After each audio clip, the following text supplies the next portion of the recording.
সিমুইর পায়েস তৈরি করার জন্য প্রথমে কড়াইতে ঘি গরম করে নিয়ে সিমুইগুলোকে ভেজে নেব।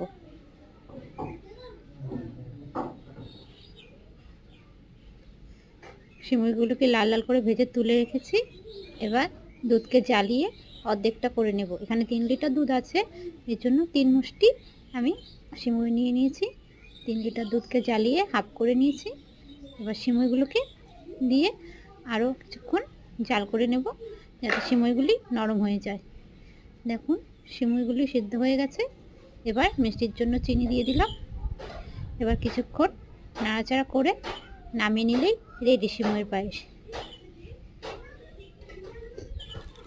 নামানোর আগে কিছুটা ঘি দিয়ে দিয়েছি, ব্যাস এবার নামিয়ে নেব।